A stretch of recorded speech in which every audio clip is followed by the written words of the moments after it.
اس کی تشخیص کیسے کریں گے؟ خون کے مختلف ٹیسٹ کیے جاتے ہیں جن میں شامل ہے نمکیات کا ٹیسٹ، خون میں شوگر کی مقدار اور ایک کیمیائی مادی کا ٹیسٹ 17 ہائیڈرو آکسی پروجسٹرون کرنا ہوتا ہے۔ اس کا علاج کیا ہے؟ علاج ممکن ہے لیکن تمام عمر کے لیے ہوتا ہے اور اتنا ہی ضروری ہے جتنی کہ خوراک۔ ضروری ہدایات کیا ہے؟ اگر بچہ سست ہو یا الٹیاں کرنے لگے تو اسے نمک اور گلوکوز والا پانی دے۔ اگر بے ہوش ہو جائے تو اسے ڈاکٹر کے پاس لے کر جائے۔ کسی بھی انفیکشن یا بخار ہونے کی صورت میں دوائی کی مقدار ڈبل کر دے۔ باقاعدگی سے اپنے قریبی معالج سے بچے کا علاج کروائے، ٹھیک ہے؟ پھر جو ہے ہمارے پاس ہے ہیموفیلیا۔ یہ ایک موروثی بیماری ہے جس میں خون میں جمنے کی صلاحیت کم ہو جاتی ہے اور معمولی چوٹ لگنے کی صورت میں خون بہتا رہتا ہے۔ اگر مرض کی شدت زیادہ ہو تو بغیر چوٹ کے بھی کسی قسم کے حصے میں خون بہنا شروع ہو سکتا ہے۔ اچھا، یہ موروثی بیماری ہے جو ماں کے ذریعے بچوں میں داخل ہوتی ہے اور علامات عام طور پر ظاہر نہیں ہوتی۔ عورت میں یہ مرض پوشیدہ حالت میں ہوتا ہے لیکن لڑکوں میں یہ مرض ظاہر ہو جاتا ہے، ٹھیک ہے؟ اس بیماری کا کوئی مستقل علاج نہیں، تاہم مرض کی شدت کے مطابق ان بچوں کو سفید خون یعنی فریش پلازما اور فیکٹر 8 کنسنٹریشن دیا جا سکتا ہے جس سے خون کا بہاؤ رک جاتا ہے۔ کوئی بھی آپریشن کروانے سے پہلے بچے کا ٹیسٹ کیا جاتا ہے، ایسے فیکٹر 8 اور اس کے بعد فیکٹر 8 لگا کر آپریشن کیا جا سکتا ہے۔ احتیاطیں کیا ہے؟ مرض کی تشخیص کے بعد ان بچوں کو حفاظتی ٹیکے پٹے میں نہیں لگانا چاہیے کیونکہ پٹوں میں خون بہہ سکتا ہے، اس لیے ٹیکہ جلد میں لگایا جاتا ہے۔ ایسے کھیل اور سرگرمیاں جن میں چوٹ لگنے کے امکانات ہوں ان سے پرہیز کرے اور خون بہنے کی صورت میں فوراً ہسپتال لیا جائے، ٹھیک ہے، تاکہ اس کا ایسے فیکٹر 8 کروائے۔ پھر جو ہے ہمارے پاس سیلیک ڈیزیز ہے۔ سیلیک کیا مرض ہے؟ یہ نظام ہضم کا ایک ایسا موروثی مرض ہے جو کہ گندم یعنی گلوٹن کھانے سے ظاہر ہوتا ہے۔ اس مرض میں یہ ہوتا ہے کہ بچہ جب گندم کھانا شروع کرتا ہے تو آہستہ آہستہ اس کی چونٹی آنت میں موجود بالکل سیدھا ہو جاتا ہے، ٹھیک ہے۔ اس کی وجہ سے خوراک خون میں شامل ہونے کی بجائے پاخانے کے ذریعے باہر نکل جاتی ہے، جبکہ جس کی وجہ سے بچے کو غذائیت نہیں ملتی اور وہ دن بدن کمزور ہو جاتا ہے۔ اس کی علامات کیا ہے؟ دست بڑے اور بدبودار ہوتے ہیں، الٹی آتی ہے، پیٹ میں درد ہوتا ہے، پیٹ کا پھولنا، قد کا چھوٹا رہ جانا، خون کی کمی، قبض، وزن کا کم ہونا۔ تشخیص کیسے کی جائے؟ اینٹی ٹیشو ٹرانسگلوٹین امیز AGA خون کا ٹیسٹ ہوتا ہے جو کہ 90% کے سیلیک کے بچوں میں پازیٹیو ہوتا ہے۔ پھر چھوٹی آنت کی بائیوپسی مرض کی تشخیص کرنے کا حتمی طریقہ ہے۔ پھر علاج کیسے کیا جائے؟ علاج صرف صحیح خوراک سے ممکن ہے، اس کے لیے ضروری ہے کہ خوراک میں سے گلوٹن مکمل طور پر نکال دی جائے۔ پھر وہ اشیاء جو بالکل نہیں دینی وہ ہے چپاتی، نان، ڈبل روٹی وغیرہ، biscuit, risk, cake, pizza, pastry اور بیکری کی دوسری تمام اشیاء، میدے سے بنی ہوئی چیزیں، آئس کریم اور مٹھائیاں، ٹافی، چاکلیٹ، سوجی، جوار، باجرہ وغیرہ۔ وہ اشیاء جو زیادہ کھائی جا سکتی ہیں وہ ہے چاول، مکئی اور مکئی کا آٹا، چنے اور بیسن، دالیں، لوبیا، سبزیاں، پھل، انڈا، گوشت، دودھ، کسٹرڈ، کارن فلیکس، گھر کی بنی ہوئی آئس کریم وغیرہ۔ بد پرہیزی اور اس کے نتائج: ہڈیوں کا ٹیڑھا ہونا، پھر خون کی کمی، چھوٹی آنت کا کینسر، قد کا چھوٹا رہ جانا، سکڑنے کا مرض، مرگی، شوگر کی بیماری، وزن کا کم ہونا، بار بار انفیکشن کا ہونا، بچے کی جان بھی جا سکتی ہے۔ ضروری ہدایات: یہ پرہیز ساری عمر کے لیے ہے۔ بیسن اور مکئی کا آٹا گھر میں پیسے کیونکہ چکی پر ان دونوں کے ساتھ گندم کا آٹا بھی پستا ہے اور یوں ملاوٹ ہو سکتی ہے، ٹھیک ہے۔ اچھا، اب ہمارے پاس نیکسٹ ہے ڈاؤن سائنڈروم۔ ڈاؤن سائنڈروم کیا ہے؟ ایک موروثی مرض ہے جس میں موروثی مواد یعنی کروموسومز میں تبدیلی رونما ہوتی ہے جس کی وجہ سے ایسے بچے عام بچوں سے مختلف ہوتے ہیں۔ ان کے چہرے کے قد و خال عام بچوں سے فرق میں ہوتے ہیں اور ذہنی طور پر عام بچوں سے پیچھے ہو جاتے ہیں۔ ویسے یہ جسمانی اعتبار سے باقی بچوں کی نسبت چلنا پھرنا تھوڑی دیر سے شروع کرتے ہیں اور زندگی کی بنیادی ضروریات خود پوری کر سکتے ہیں اور بڑے ہو کر کسی فنی ادارے میں کام کرنے کی صلاحیت رکھتے ہیں، ٹھیک ہے۔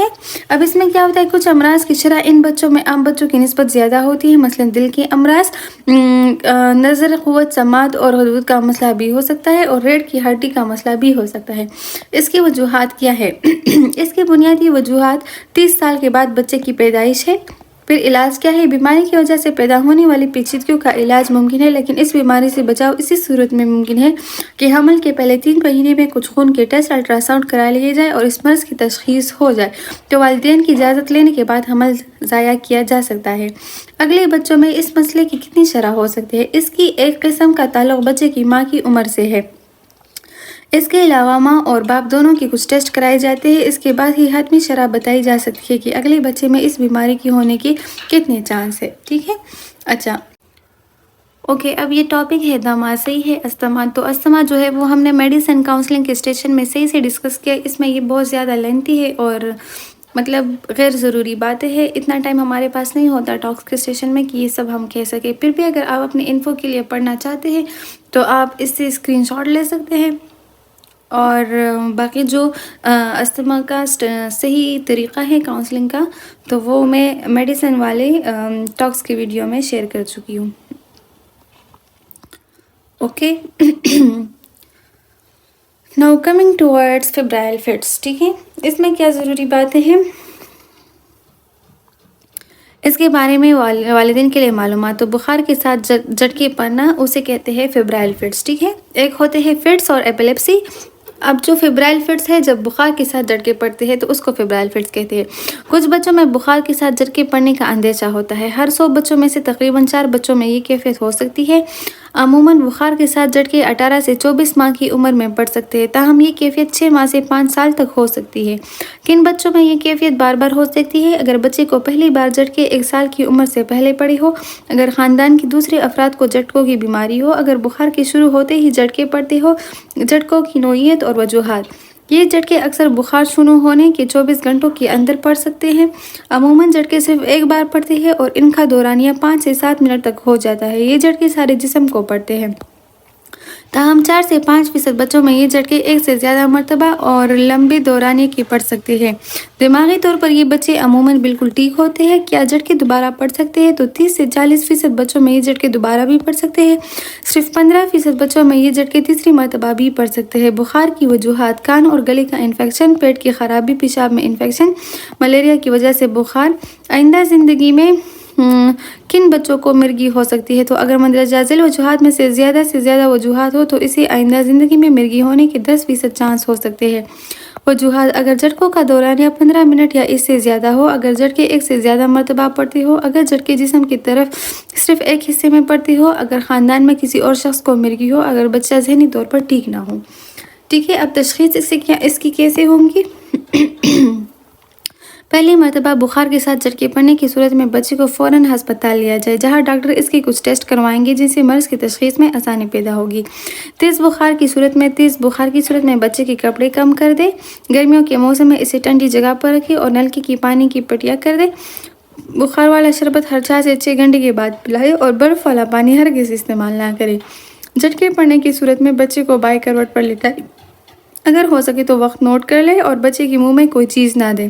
اگر دورانیہ 5 منٹ سے زیادہ ہو تو پاخانے کے راستے سے ویلیم سپوزیٹری کی بتی دے دیں یا فوراً ہسپتال لے جائیں۔ اگر جھٹکوں کا دورانیہ 10 منٹ سے بڑھ جائے تو فوراً ہسپتال لے جائیں۔ عموماً لمبے عرصے کے لیے دوائی ایسے جھٹکوں میں کوئی خاص فائدہ نہیں دیتی، تاہم بخار شروع ہونے کے ساتھ ہی ویلیم سپوزیٹری کی بتی صبح شام پاخانے کے راستے سے 3 سے 4 دن کے لیے دی جا سکتی ہے۔ اچھا اب ہمارے پاس نیکسٹ ہے تلاسیمیا۔ اچھا اس میں کیا ہے؟ یہ ایک موریثی مرض ہے جو کہ خون کے خلیوں کی پروٹین ہیموگلوبن کی بناوٹ میں نقص کی وجہ سے ہوتا ہے۔ اس کے 2 اقسام ہیں: الفا تھیلیسیمیا جس میں الفا گلوبن پروٹین کی مکمل یا کچھ مقدار میں کمی ہوتی ہے، اور بیٹا تھیلیسیمیا جس میں بیٹا گلوبن پروٹین کی مکمل یا کچھ مقدار میں کمی ہوتی ہے۔ اس کمی کی وجہ سے خون کے خلیے بنتے نہیں ہیں، اور جو بنتے ہیں ان میں نقص ہو جاتا ہے اور جلدی ٹوٹ کا شکار ہو جاتے ہیں، اور بچے میں خون کی کمی واقع ہو جاتی ہے، جیسے بچے میں پیلا پن پیدا ہو جاتا ہے اور مزید علامات جیسے سانس کا پھولنا وغیرہ پیدا ہو جاتی ہے۔ خون کی کمی کی وجہ سے جگر اور تھیلی بڑھنا شروع ہو جاتے ہیں اور ہڈیاں چھوٹی ہوتی ہے۔ بیٹا تھیلیسیمیا میجر کی علامات 6 ماہ کی عمر سے آ جاتی ہے۔ ان بچوں میں خون کی کمی مستقل ہوتی ہے جس کی وجہ سے بار بار خون لگانے کی ضرورت ہوتی ہے۔ ایسے بچے کو ہر 1 سے 2 مہینے کے بعد خون لگانا ہوتا ہے، ورنہ خون کی زیادہ کمی سے دل فیل بھی ہو سکتا ہے۔ تھیلیسیمیا کے بچوں میں فولاد کی زیادتی کا اندیشہ ہوتا ہے۔ فولاد جسم میں بڑھ جانے سے بہت سی پیچیدگیاں ہو سکتی ہیں، جیسے دل کے امراض، شوگر قد نہ بڑھنا، باقاعدگی سے سیرم فیریٹین لیول کروانے اور ڈیسفورکزامین لگوانے سے ان پیچیدگیوں سے بچا جا سکتا ہے۔ اس بیماری کا حتمی علاج بون میرو ٹرانسپلانٹ ہے۔ یہ اس وقت کامیاب رہتا ہے اگر 15 سال کی عمر سے پہلے کیا جائے۔ اگر ایسے بچوں میں تلی یا زیادہ بڑھ جائے تو اسے نکالنا پڑ سکتا ہے۔ تلی زیادہ بڑھنے سے خون کی بیماریوں کا خدشہ ہوتا ہے اور خون کی ضرورت 250 ml پر kg سالانہ سے بڑھ جاتی ہے تو تلی نکال دی جاتی ہے، یا آپریشن 55 سال کے بعد کیا جا سکتا ہے، اور اس سے پہلے کچھ جراثیم کے لیے ویکسین ضروری ہوتا ہے اور باقاعدہ ادویات کی استعمال بھی ضرورت ہوتی ہے۔ اچھا، ہمارے پاس ہے سیریبرل پالسی۔ اس کا لفظ دماغ کو نقصان سے پیدا ہونے والے مختلف علامات کے لیے استعمال ہوتا ہے، اور بچے کو دماغ کو نقصان پہنچنے کی وجہ سے مختلف طرح سے معذوری ہو سکتی ہے جو کہ مستقل ہوتی ہے۔ اس کی وجوہات میں پیدائش سے پہلے بچے کو کسی بھی وجہ سے خون صحیح نہ پہنچ پانا، دماغ کی افزائش نہ ہونا، دوران زچگی بچے کا سانس نہ لے پانا، اور پیدائش کے بعد دماغ کا انفیکشن یا گردن توڑ بخار یا بہت زیادہ یرقان جو دماغ کو متاثر کر دے، کرنکچرز وغیرہ، یہ سب شامل ہے۔ ان مختلف وجوہات سے بچے میں مختلف طرح سے معذوری ہو سکتی ہے، جیسے صرف بول نہ پانا، صرف سن نہ پانا، دیکھ نہ پانا، جسمانی معذوری جو صرف ایک بازو یا ٹانگ سے لے کر چاروں بازو اور ٹانگوں کو متاثر کر سکتی ہے، یا ان سب علامات کا اکٹھا ہونا۔ اس کے علاوہ دماغی کمزوری اور جھٹکے بھی پڑ سکتے ہیں۔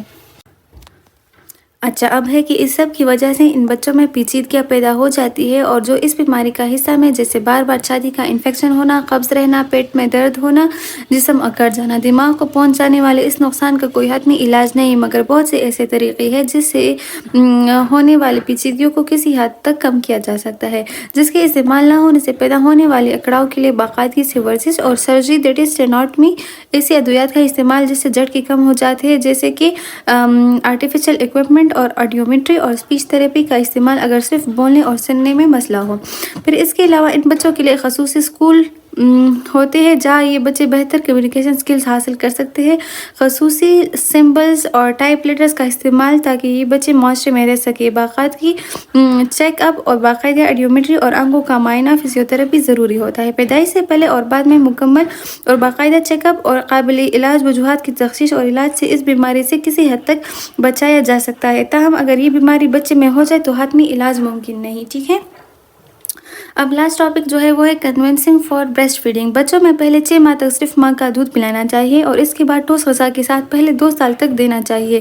ماں کے دودھ کی کوئی قیمت نہیں ہے، یہ مفت ہوتا ہے، ہر وقت میسر ہوتا ہے، تیاری کے لیے وقت نہیں چاہیے ہوتا، یہ ہر وقت متوازن ٹمپریچر پر ہوتا ہے۔ اس میں بچے کی نشو و نما کے لیے بہترین چیزیں متوازن مقدار میں ہوتی ہے اور زود ہضم ہوتا ہے، ماں اور بچے کے رشتے کو مضبوط کرتا ہے۔ اس میں IgG اور IgA ہوتا ہے جو کہ بچے کی قوت مدافعت کو بڑھاتا ہے۔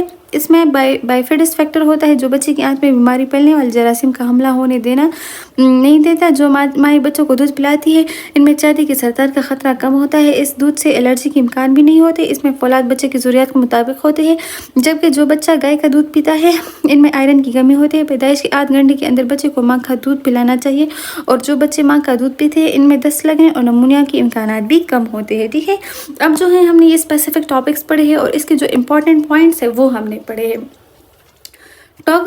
کیا ہے کاؤنسلنگ اسٹیشن کا جو اسپیسیفک طریقہ ہے وہ جو ہے ہم نے میڈیسن والے ٹاکس کی ویڈیو میں سیکھا ہے۔ اس میں کیا کرنا ہے، سب سے پہلے آپ نے جو ہے انٹروڈکشن کرنا ہے کہ مائی نیم از ڈاکٹر ڈیش، ٹھیک ہے، میرا نام یہ ہے اور میں آپ سے آپ کے بیماری کے متعلق جو ہے بات کروں گی، اور ٹھیک ہے، کنسنٹ پھر آپ نے لینا ہے کہ مطلب میں آپ سے بات کرنا چاہ رہی ہوں، اور پھر آپ نے جو ہے پیشنٹ کو بتانا ہے کہ آپ اگر کسی کے ساتھ کوئی ریلیٹیوز اپنے ساتھ بٹانا چاہتی ہے یا پھر میں آپ سے اکیلے میں بات کروں، ٹھیک ہے۔ اچھا، یہ جو ہے فرسٹ پورشن آف کاؤنسلنگ ہوتا ہے، اس کے 2 مارکس ہوتے ہیں۔ پھر جو نیکسٹ اسٹیپ ہوتا ہے وہ ہوتا ہے کہ آپ نے جو ہے اس بیماری کے بارے میں انٹروڈکشن یعنی کہ بتانا ہے پیشنٹ کو کہ مطلب اگر لیٹ سپوز اگر مریض کو مرگی کی بیماری ہے، ایپیلیپسی، ٹھیک ہے، تو آپ نے بتانا ہے کہ جو ہے یہ جھٹکوں کی بیماری ہے اور اس وجہ سے ہوتی ہے، ٹھیک ہے، اور پھر آپ نے جو ہے مختصر ٹریٹمنٹ کے بارے میں بتانا ہے، ٹریٹمنٹ آپشنس، ٹھیک ہے، کہ مطلب اگر ایپیلیپسی ہے تو اس کے لیے کیا کیا ٹریٹمنٹ آپشنس ہے، تو ہمارے پاس دوائیاں بھی ہے اور پھر جو ہے سرجری بھی ہے۔ دوائیوں میں ہم یہ دوائیاں دیں گے اور کتنے ڈیوریشن کے لیے دیں گے، ٹھیک ہے، ڈیوریشن بھی بتانا ہے ٹریٹمنٹ کا کہ اتنی ڈیوریشن کے لیے ہم یہ دوائیاں دیں گے، ٹھیک ہے۔ جو پھر آپ نے مریض کو اور آپشنس بھی بتانے ہیں کہ اگر آپ اس کے ساتھ ٹھیک نہیں ہوئی تو پھر ہمارا نیکسٹ اسٹیپ کیا ہوگا، تو مطلب یہ کہ آپ کو اسپتال میں داخل کرایا جائے گا، آپ کا آپریشن کیا جائے گا یا یہ صحیح ہے، یہ بتائیں گے۔ پھر آپ نے جو ہے if not succeed with medical treatment then what، ٹھیک ہے،